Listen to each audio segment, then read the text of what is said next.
Hello and welcome to BonkTable. I'm Mass and I'm bringing you another Conquest battle report. So I traveled to Saskatoon to play in I guess a local event for them. Anyway, they had it up on Parabellum, on the Facebook. They're like, hey, we're doing this thing, and I'm friends with the guys there, so I'm like, yeah, I'll come down. Like, I got time off. I'll make the drive. It's like 8-9ish hours away. This will be fun. So I drive down there and it's Conquest Day, and I'm gonna be doing the next 3 videos of the games I played. And let's get into it. So here's my list. It is Horse Lord again. So if you've seen my last 2 videos, it is just it's just gonna be this. I just ran horses. I did like 2 practice games before I went to this thing just to kind of refresh myself because I hadn't played it a month before this. And I was like, well, what am I gonna bring? I'm like, well, Ash and Dawn are really good. It's all my bag, and I'm just like, yeah, I'm just gonna bring Horse Lord. You can't go wrong with more horse. So with the list, I might go in a little bit of a deeper dive for this video, but the next 2 I'll probably bring it back, focus on my opponent's list a bit more, and the games themselves, and the wrap up and everything. So anyway, Horse Lord, Mounted Noble Lord. This is one of my 2 warlords. Got Speed of Horse, so that +1 impact and rerolling 6s for all household knights. We have Oliphane's Roar for that +1 clash and terrifying 1 on the charge.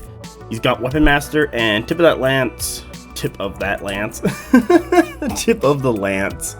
for that sweet wedge, what gives you cleave +1. So Mounted Noble Lord, he's gonna be like cleave 2 whenever the unit makes a successful charge and he gets his clash.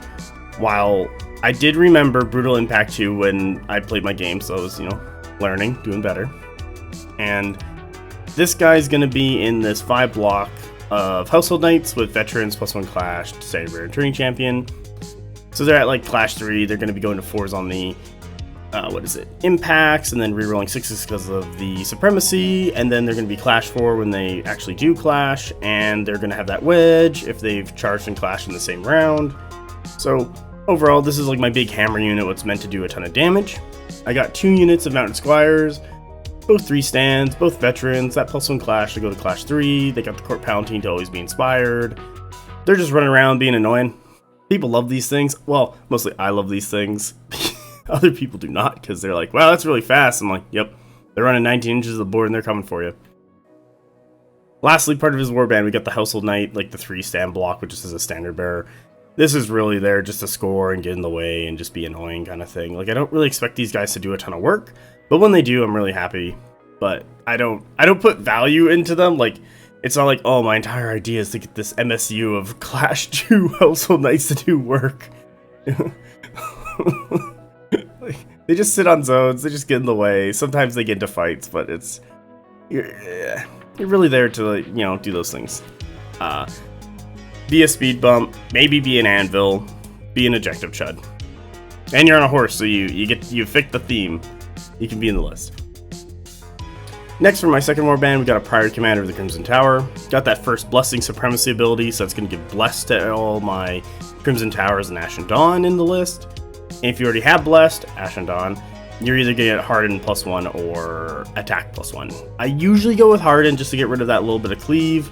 It's pretty rare if I go for the +1 attack just because, what do I really want to say about it?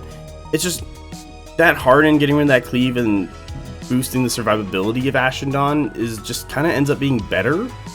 And the only time I really want that +1 clash is if I'm hitting something with no cleave or like I'm kind of going first. So it's really, like, that's kind of where I'm going at with that. And then for a mastery, I got Disorienting Strikes. That's that -1 clash on duels. I literally had 10 points left and was like, here you go, have some fun. Then I got 2 units of Order of the Crimson Tower and 2 units of Order of Ash and Dawn. All 4 of them have Standard Bearers, they're all MSUs. And Ash and Dawn are really that great anvil brawler that 100 Kingdoms is probably missing in the faction. Like, for the Standard Bearer and an MSU is 255, plus the 215 for the Order of the Crimson Tower, so it's a lot of points. Like, I think over half my list is actually in this guy's one warband, and they're all MSUs, but the survivability of Ash and Dawn, and then having them come on before the Crimson Towers to set that line, get into fights, hold people off, allows Order of the Crimson Tower to really set up and get into that really good position for you to do that. Either like side charge or get that charge clash in for that wedge and that brutal impact 2 to do a bunch of damage. So that's really the list. My game plan is to have Mountain Squires run around, kill objectives, tie up range units, kind of be in the way. Have that MSU of Household Knights go and just immediately start looking for that zone to score. Kind of that's their whole job, and then get into, not really fights, but just kind of like get in the way as well. And then that big bus of Household Knights is all about just slamming them into people, just wiping stuff out, and that's like my really hard nuclear hammer I have in the list to just end an engagement, win a fight that I need to win. So that one's a lot of positioning. It's a lot more positioning, but I have enough stuff that hopefully I can get in the way to set it up so that it can hit something. And plus, having the turning champion on that big block of Household Knights allows me to extend that threat by those 2 inches on the charge, so I can stay back a little bit more and hopefully not get march charged. And then Order of the Ashen Dawn are my super anvils that I'm really using just to hold off anything, to set up all those charges, and Order of the Crimson Tower is kind of coming at the end and just kind of start cleaning up everything. And it's been working really well. Like, I did really well this game with all this, and you'll see in the next couple of games how I do. But for that, I'm going to slow roll my rules, pause the video at any time if you want to read stuff in detail. And yeah, that's kind of it. There we go. Wedge. There's 2 instances of Wedge on here. I think one of them is from Tip of the Lance. Yeah, so it says Tip of the Lance and then Wedge. It's going like T's and then U's. Yeah, and then the Wedge here is probably from the Crimson Towers and Ashen Dawn. I kind of find that funny. But that's my list. Let's go check out my opponent's list. Here's my opponent's list. They're playing Old Dweghom 2,000 points. And ends up being 1995. So my opponent's Warlord, let's see if I can find him, is a Hold Raegh. They're in the Argent Creeds, and they have the Supremacy ability in the presence of the Menomancers, the Mathomancers, the Memomancers. I keep wanting to call them Memomancers, or Menomancers is what they're actually called.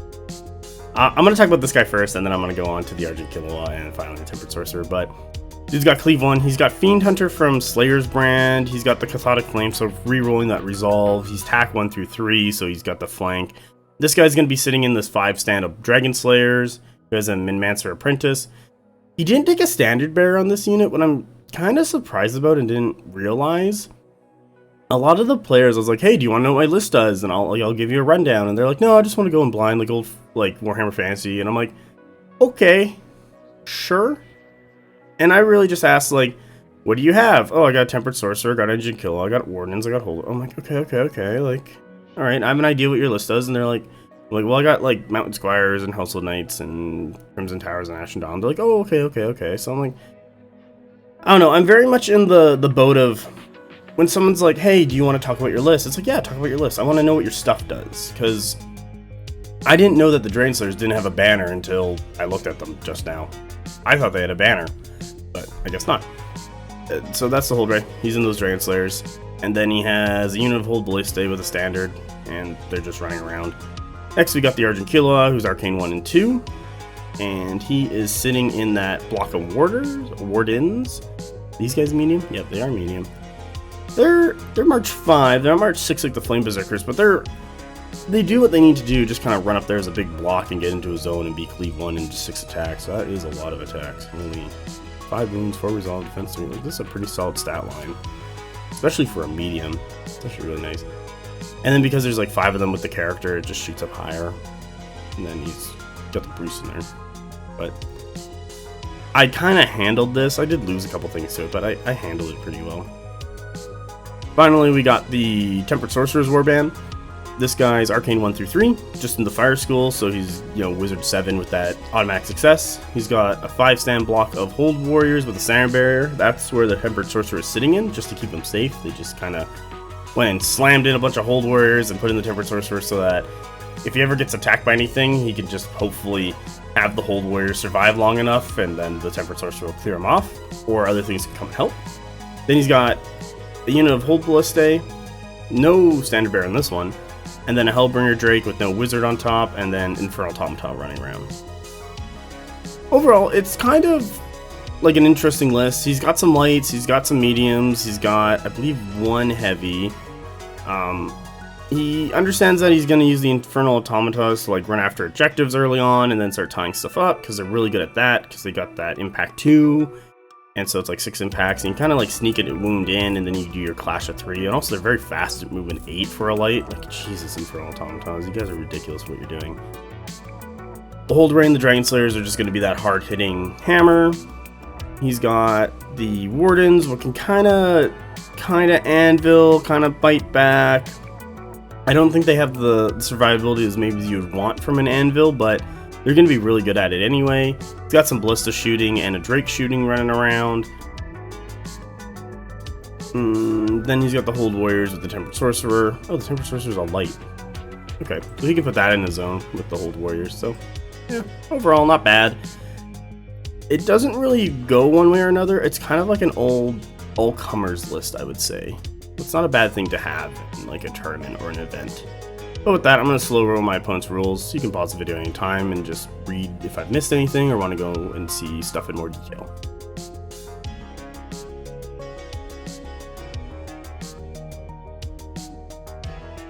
And with that, there's his rules done. Let's go have a look at the scenario. Here's a scenario we're playing on today. We're playing Breakout, what is an objective focused scenario, and the only thing you get for kill points is the enemy warlord, what's 2. And you will be getting, you got these 12, yeah, I'll just circle them, screw it. You got these 12 zones right down the middle. These 12 zones. You got 3 12-inch zones right down the middle. And if you're player 1, your objective is on your left side. If you're player 2, your objective. So like whatever side you're looking at it, your objective is on the left no matter which way you're on. So I'm going to say I'm this guy at the bottom here, player 1. So my friendly objectives are these ones, and then my opponents are the other ones. I do go and flip the objectives over and write like, I think I wrote 100k on mine and Dweg on my opponents, just so that they would, it's just easier to understand like having them marked, because we just use some bases that we had left from, like, by bases I mean stands.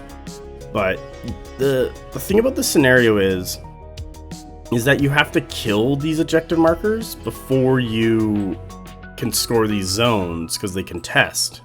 So my opponent and I are fighting over trying to kill off objective markers as quickly as possible so that we can start locking down and scoring zones. While if my opponent knocks me off the zone, they have to then go turn around and kill the objective marker. Each objective marker, you're going to get 3 points. It's kind of nice. And, well, it's for either one. And then you get 2 players gain. Oh, and you get 3 for the zone. And then you get a 2 for if you're seizing 2 or more zones. That's kind of like the point add up there. I kind of like this one, mostly because I think I had an answer, because I would just like run my mounted squires really far up and hit the objective next turn on turn 2 when they become active. Hopefully do 1 point of damage on the impact, do a point on the clash, and then the next turn I would clash, kill it off, and then, you know, run off. Like that's kind of the plan. And I'd be able to quickly do that. My opponent has 1 unit of Infernal Automatas, so I would just pick the zone that they're not in. I believe they went for this one. Ooh, that is a terrible line. They went for this one. Right there. So really it's just like, you know, hit up these zones, stay away from my opponent's stuff, lock down 2 for their 1, secure them, carry out the game scoring 8 points a turn by holding both those zones. If I'm lucky, kill the enemy warlord and move on with my day. Terrain's okay. You can kind of put like terrain between these and maybe like in front. But because the scenario packet doesn't let you put terrain in the zones, the thing you're relatively fighting over are those 3 12-inch zones, and because no terrain can go sit in it, you can kind of wiggle your way around it all, so you don't have to worry about it. It's kind of a problem with the scenario packet itself. Like, I would really love for them to remove that rule and maybe say, hey, no obstructing terrain, or if it is obstructing, it's obscuring, so you can move through it like forest, but like no buildings. Or fuck it, just throw a building in there, I don't give a shit. But it's kind of that problem, and it's just like, eh.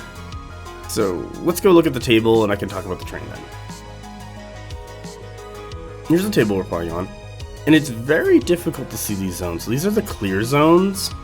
Kind of see this one on the right a bit better. I'm just gonna circle them. And I'm gonna talk about these zones. These are the zones we play this entire event with. I don't like them. I was gonna buy them, but now that I've like seen them and played on them and used them, I don't like them. They are very slick, so if you touch them a little bit, they'll just slide over and go wherever, and it's like, okay, well, like the scenario element's gone, kind of board state gets a little messed up. They do have like sticky tabs, so you can put like two-sided sticky stuff on it, so like, you know, one onto the mat, one onto the zone, so it holds it there, but it's also very hard to see where that is unless you're like moving around trying to get the angles of the light. Like you can kind of see it right here. Use this color. You kind of see the edge right there. I'm just kind of highlighting it so that, okay, there's the zone, and then you're like, okay, there it is again. So you can kind of get there, but I myself would probably not buy these just because it's very hard to see what the heck's going on. Objectives, it's mine, it's mine, it's mine. My opponent's, so that one. That one, I do eventually write 100k on the ones that are mine and Dweg on my opponents. And then let's talk about terrain. So we have size 2, hindering, obscuring, obstructing forests. So just write an F right there. And one right there. There we go. We have a size 1, obstruction. It's just right there. It kind of blends in a little. A size 2 obstruction. Kind of blends in right there. And then we have a 4 stand garrison. Just write a G, and that's the sucker right here. I have a whole horse list. I'm not going inside that garrison. You might be surprised, but I King's Court this entire table for the entire tournament. So I just sit on this one table. I almost sat on this one side the entire time too, but my last opponent won the roll off for a side, and he was like, no, I'm gonna sit here. I'm like, okay, fine. So I had to be shot over to the other side.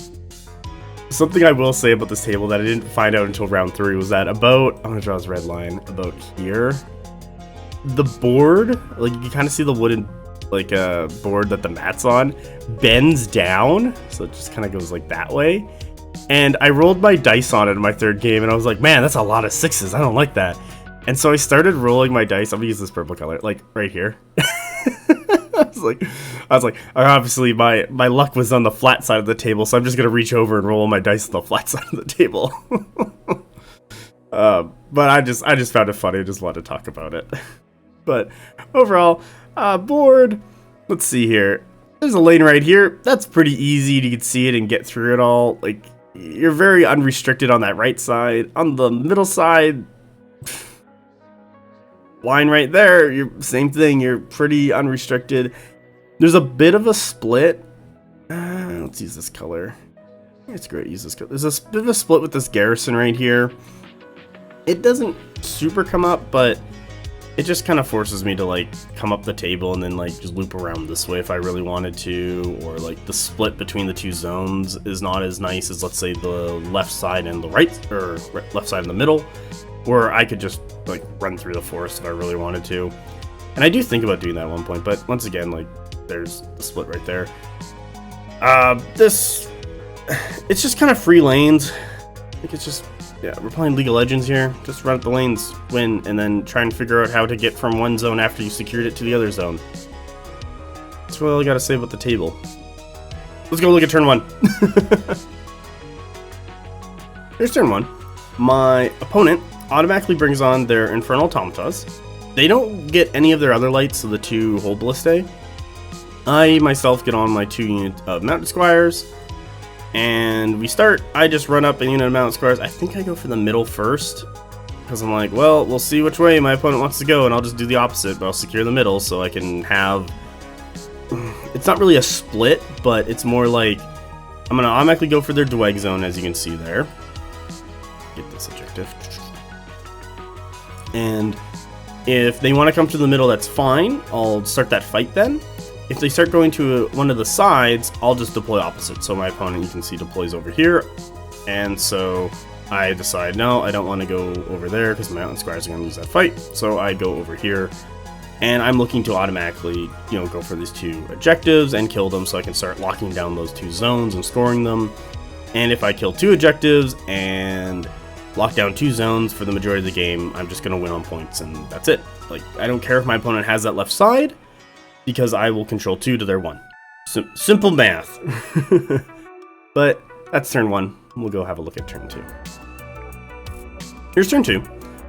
And as you can see, I only brought in my household knights, like the MSU. And that was it. And my opponent got the Tempered Sorcerer with the Hold Warriors, got some Hold Ballistas, got another unit of Hold Ballista. Oh, you know what? Yeah. We changed the trees because they're hard to move through. My opponent did get this second unit of Hold Ballistas. Sorry. They had 2, we were tied, so it was 2 to 2. But they deployed after I did my second horses to that, kind of just before that tree line, and I missed it in the previous one. I'm not going to go back. It's not the end of the world. They're there. It's okay. And so yeah, that's why they get the shot off. And then we got the Hellbringer Drake, and then we got the Warders with the Argent Killua, and I'm like, oh, that's a lot of Dweg. I only have 3 regiments. I don't know what I want to do. And so I kind of think about this for a bit, because I know I'm going to be out of cards before them, and so I'm like, okay, what do I need to do to win? I need to get rid of the scenario elements, and by that I mean the objectives, and then I need to start scoring those zones. If I'm doing that, I can bring on my Ashen Dawn, Order of Crimson Tower, House of Night Bus, and I can start swinging around and dealing with his stuff, because right now the only thing my opponent hasn't deployed is the Dragon Slayers.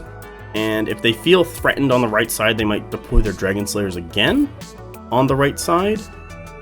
And then I can maybe swoop in and take the left zone by killing off the Infernal Automatas. And then I'll be good to run around and do stuff like, control the left zone, fight for the middle and the right side, and hopefully take 2 and win. So first things first, I believe I win the roll-off because I only got 3 guards. I immediately charge Clash this objective right here. I failed my impact attacks and clash it, and I think I get it down to 2 HP. It has like 2 HP left, or maybe I do 1 point of damage with the impact. I kind of forget. And then my opponent goes, okay, cool. They start moving some stuff up, as you see. Like, I think they just, what do they do? I think they bring on like this Ballistas. I'm like, okay, cool. I then, do the same thing over here on the right side. And I know this one I've got my impact successful, and it's down to 1 health. I think the one in the middle is down to 2. Can't really remember. And then my opponent goes, and he's got this Ballista unit, what was there the turn before, and just shoots and, takes it out. Oh, yeah, I got trays. These yellow trays, fantastic. I will, if I remember, I will put the filed, you can 3D print them, in the description, and I highly recommend find a friend, give them $100, get them to print you 40. Like, it's totally worth it. This entire tournament, I got a buddy who lived in Saskatoon here. Actually, it's the TO. He printed 40 of these things off for me, and everyone in the tournament used them. Like, it made my game so much better having the trays. I loved it. I don't know what I was doing with my life before I got these trays. So anyway, back to our entertainment for the day. Get that zone down to 1 health. Cool. My opponent starts moving stuff up. They move their warders, looking to get into that zone and kill off the mountain squires and lock it down. Hellbringer Drake moves up. He then does the action to get the overcharge. I'll just circle that dice. That's his overcharge dice. And I have my House of Knights run up. They're just kind of there. Like, I'm looking to get into that zone and score it. And his block of Hold Warriors, they just run up the table, as you can see. And then his wizard pops off one of his magic shots and kills one of my mounted squires. I'm like, okay, sweet. And his Infernal Automatas do the charge clash, do 2 points of damage onto the zone, bring it down to 1, and he's going to run off that later. So right now, he's really putting out a lot of pressure. He's securing where he wants to go. I've set that line of engagement very far forward, and I'm hoping that's going to carry me as I sacrifice mountain squires to keep going forward. But I'm dealing with 2 zones at once. If I get stuff on it, I can outscore his left zone, but he still needs to put something over there. And the only thing he has what can go over there is the Dragon Slayers, and if he does decide to put the Dragon Slayers over there, it's a full shift for me to completely ignore the right zone and go to the middle and the right. Oh, sorry. Completely ignore the left zone and go to the middle and the right, and just, it's gonna go get the green. like control this side of the board, and he can just leave his Dragon Slayers in that zone if he decides to go with it. I don't care. I don't really want to deal with Dragon Slayers. If I don't have to, if they're stuck scoring a zone, that actually is better for me because I don't have to deal with them and kill them. Instead, I can focus on scoring the other two zones right here and right here. So at the end of turn 2, let's go have a look at turn 3. Here's turn 3. And I get my 2 units of Ashen Dawn on the table. And my opponent gets their Dragon Slayers with their Hold Raegh on the table. I believe I still win the roll-off, and I activate this unit of Mounted Squires first, and they just clash the objective. So this thing I only did 1 point of damage previous turn. I get my 2nd point of damage in. Okay, now I'm just trying to hold on long enough to do that 3rd point of damage, kill the objective, and I can get that Ashen Dawn unit into the zone, and I can start threat projecting the Ashen Dawn that you can see right here. I'll just draw a line, they just moved up right there. I can kind of just like have them come up and hit those Hold Warriors, go for those Ballistae, score this zone. Like, that's what I need them to do, and they're free to do so, and the Mounted Squires who died to kill that objective have done their job. My opponent goes, okay, I'm going to activate my Ballistaes, I'm going to shoot at your Mounted Squires, and he kills another stand. I think that Mounted Squire there is down to like 1 health left because he shoots his Dweghom like Fire Wizard into it at some point. This guy right here, he just goes, fireball! And I'm like down to 1 wound and broken, and I'm like, oh god. This is super fun. And he just moves the unit up, so establishing that. On the right side, the next thing I do after he's shot at my Mounted Squires is that I clash. I'm just gonna draw a green square. And I kill that, and then I just back up. Because I have no reason to go forward. And because his Wardens are slower than me, and I can kind of like get the Mounted Squires in there, pin them, bring something up later. Like the big bus of Household Knights isn't on the table, all the Crimson Towers aren't on the table. Like I can get some of those charging shock cavalry in there to go deal with them, but I need to tie them up, but I want to preserve that pinner until later on for when it's going to be relevant for me. He then goes with his Hold Ballistae on this side, shoots into my objective, puts a point of damage into it. I'm like, okay, cool. My Household Knights go, I think they just tow the zone. And so I'm like, all right, I think I put either 2 or 3 of them in there. I'm not, I don't remember all the way. And you can see my opponent goes and just runs up and twists a bit to get his warders in there. And I think he's got 2 of them. You can kind of see it, like with the edge, he's got 2 stands. So either we are currently contesting each other. I feel like we are. We want to like zoom in and enhance. Okay, so there's the, I hate this zone so much. There it is. I think we're contesting with 2 stands each. If not, it's not the end of the world. So, I've scored 3 points though for the objective. And on the left side, my opponent kills my objective on the left here at some point. And I've moved up my Ashen Dawn because I'm thinking, alright, he still has more cards than me. He's going to deploy the Dragon Slayers last to see what side he wants to shore up. And so I move my Ashen Dawn up, he kills the objective, charges into the Ashen Dawn, doesn't do any damage, and I'm like, okay, cool, I'll just go sit here. And that means I'm just, next turn, these Ashen Dawn are going to fight these Infernal Automatas who are here, so just, they got in there. And I'm like, yeah, it's fine. He then starts moving up these Dragon Slayers. He's looking to get into that zone, lock it down, kill Ashen Dawn potentially, score those points. And yeah, that's kind of it really. The Hellbringer Drake, what do you do? I think the Hellbringer Drake actually just moved up a bit more and then just went to overcharge 2. Like he's just starting to stack up those tokens so that he can put in a bunch of barrage or something. Overcharge doesn't like stack like it did before for armor penetration. It caps at 2. Was kind of fine for it, but he can keep getting more and more shots. So if he has like 3 tokens and spends them all, that's like 6 more shots at volley 3 if he takes aim. So I'll do a bunch of work. but that's turn 3. We're kind of getting there, and like the next couple turns we're going to see what's really going to be going on with all these guys. So let's go have a look at turn 4. Here's turn 4. First thing I do is, I'm just going to draw a little green box right here.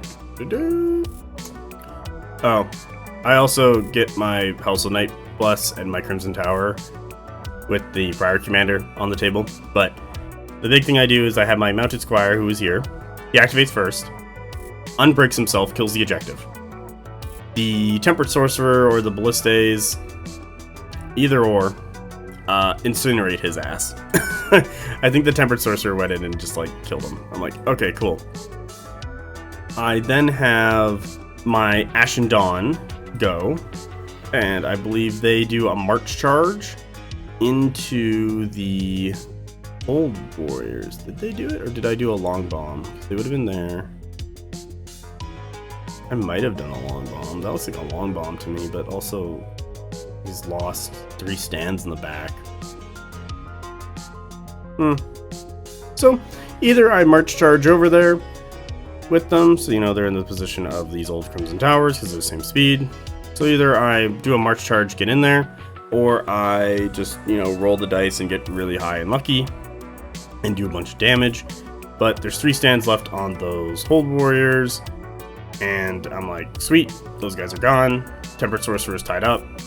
Ballistes at some point shoot into the side. That's fine, because this Ashen Dawn is just touching that zone. I've killed the objective, touching that zone, scoring to win. Sweet. My opponent's Infernal Automatas, they just go. They stab at me. I'm like, okay, that's great. I'll bless as much of that off. You can kind of see there I took a bit of damage. I then Inspire Clash and just kill them all. And his Dragon Slayers decide to just run up the table here and get into that zone to score that. There we go. On the right side of the table, my opponent's Warders go, get into here. I'll just draw that. There we go. And they just kill off the Mounted Squires that were right there. And I'm like, that kind of sucks, but whatever. It's not the end of the world.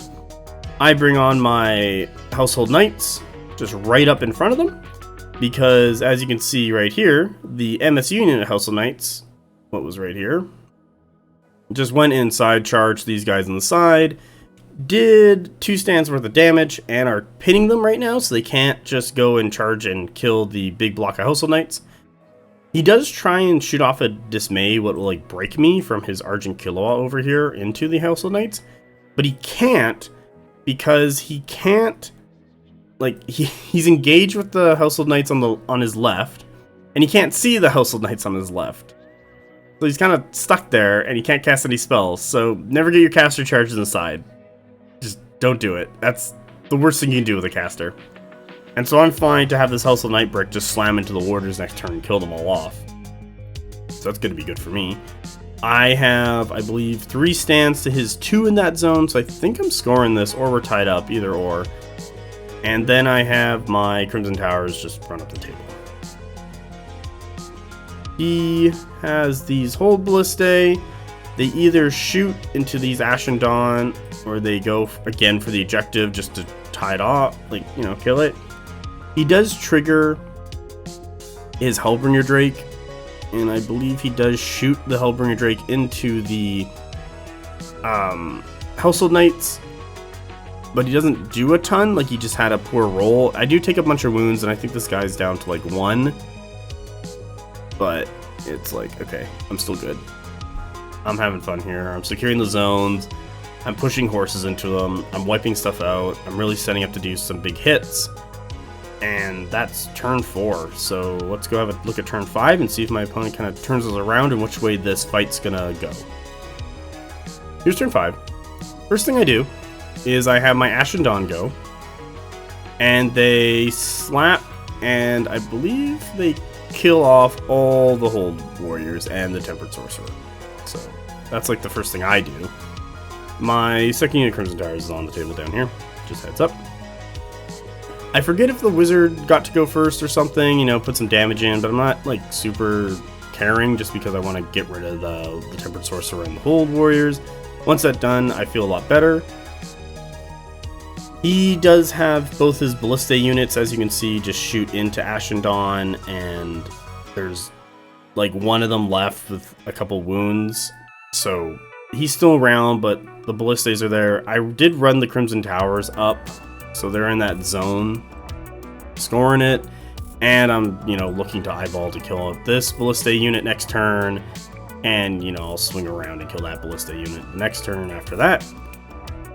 On the right side, my opponent's Wardens, what are gone, they activated, did a combat reform, and killed this Household Knight, so that there's only one stand left, and he's down to like 2 wounds. My opponent then had his Hellbringer Drake march up, get into the zone to contest it, and shoot at that one Household Knight who like made all the saves. Like, he's defense 3 and I rolled like the 4 ones, and he's like down to 1 or 2 health, and I'm like, yay, he lives, he can score it.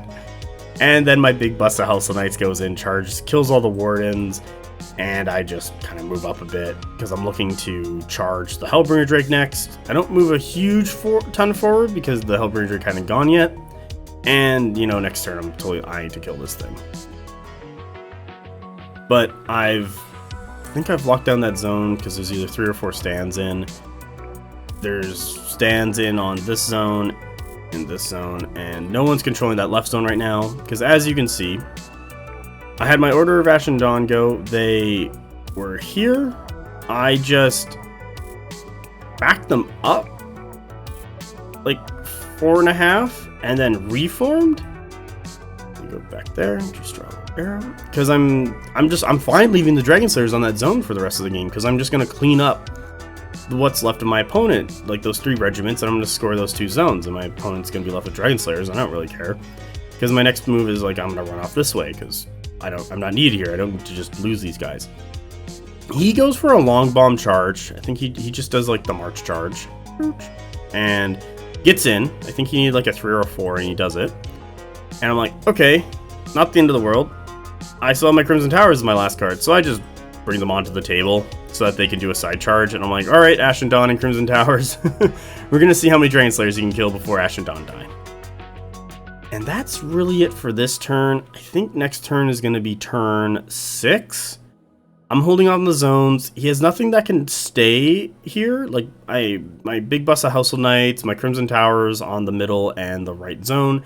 Those guys are going to start cleaning up the Ballista and the Drake. They don't really have the staying power to live this long. The Household Knight, that is just the lone guy in the 1 unit. He can just sit on that zone for the rest of the game. The 1 unit of Ashen Dawn, he's the lone guy. He can sit on the other zone for the rest of the game. And I'll just, score to win that. And the last roll fight is this one. I'll just circle in green over here. And yeah, we'll see how that goes. So let's go have a look at turn 6.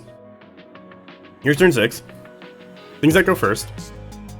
I forget if I win the roll-off or not, but the first thing I do is I have the Order of Ashen Dawn go. And I declare my Supremacy phase for this so I can get Hardened +1 onto the Ashen Dawn. Just to help with that Cleave 3. Instead of being defense 1 against a bunch of Dragon Slayers, I'm defense 2 with Bless, so it helps a little bit. And I really just need to hold on to this for like the 1 turn to keep it going. So I have that unit of Ashen Dawn go. They smack the Dragon Slayers, and I think they do like 2 stands worth of damage. So I don't know if I like that. So they do like 2 stands worth of damage, put some wounds on the other one. I'm like, sweet. And then my opponent's like, all right, well, I'm going to have the Dragon Slayers go. They're going to hit the Ashen Dawn. I'm like, fine. One of them, as you can see, dies. Wounds over here on another one. Well, that's fine with me. I have my Order of Crimson Towers go. They just, side charge. Not side charge, but like front charge the Ballista, kill them, and then their second action, because they did it on the charge, just 180 reform, because I'm just going to go and hit those guys next. He goes, pulls the Drake, who's sitting here. He actually charges into this Household Knight because he's like at 1 or 2 wounds left. Charge clashes, bites me.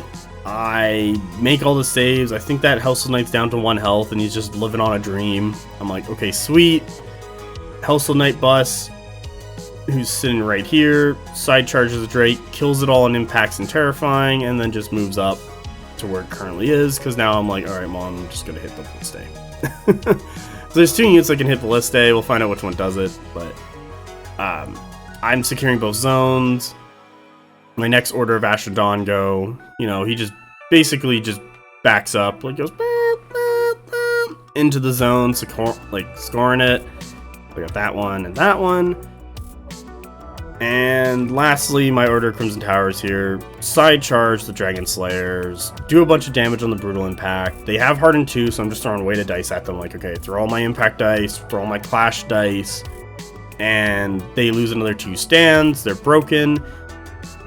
And then after the Clash and the Resolve and all that stuff, they on break do the Hold Raegh Supremacy ability of being free from broken. I'm like, okay, whatever.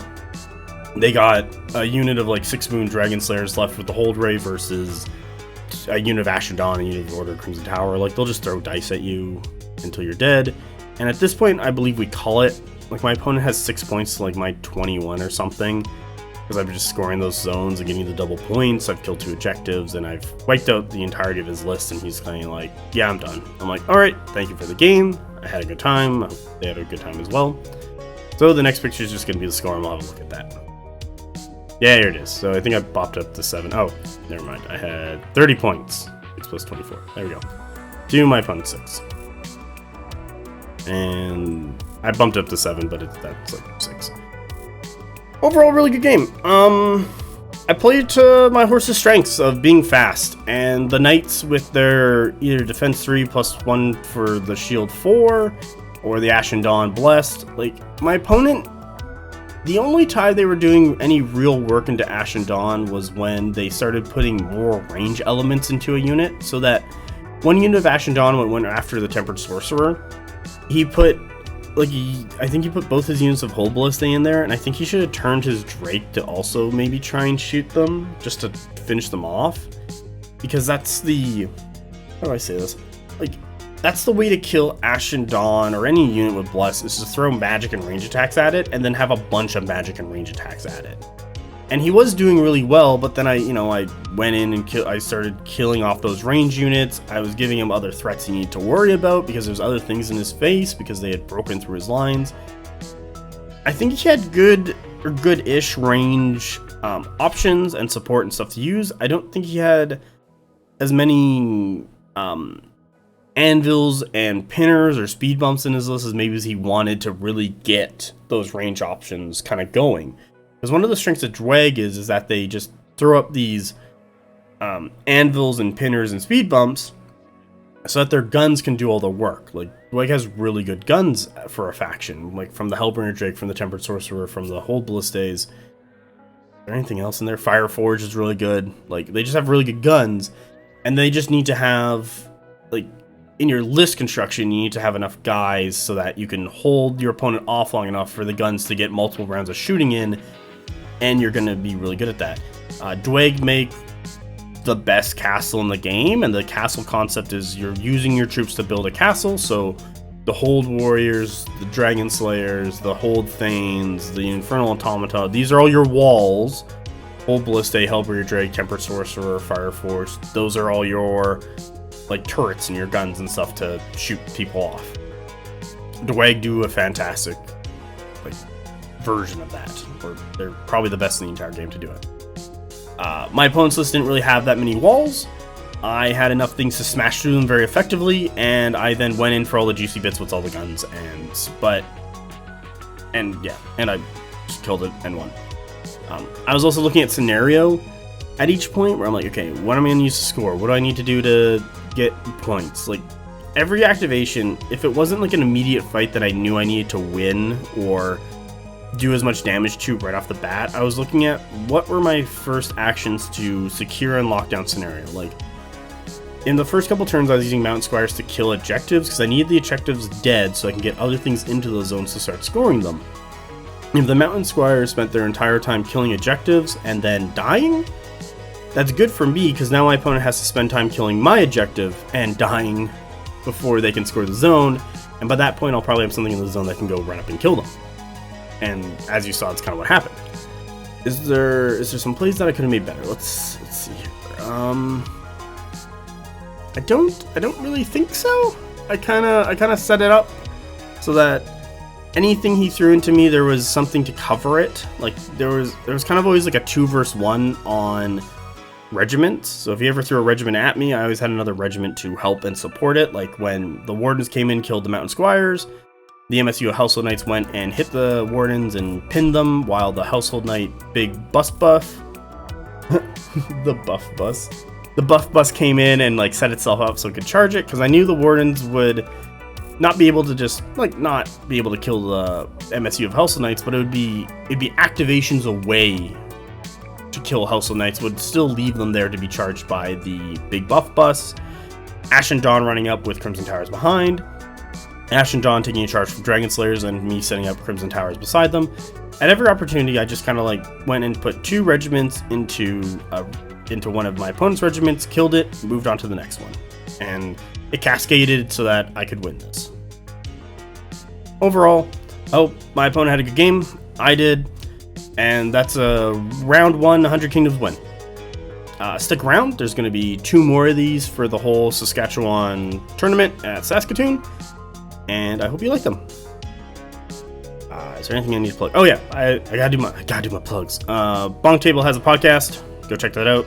It's in the description below. And we got Discord. If you want to bother me there, you're more than welcome to. It'll be in the description below. Also, I'll put the STL files for those trays in the description, because oh my god, trays have changed my life. But besides that, hope you guys all have a great day. Bye!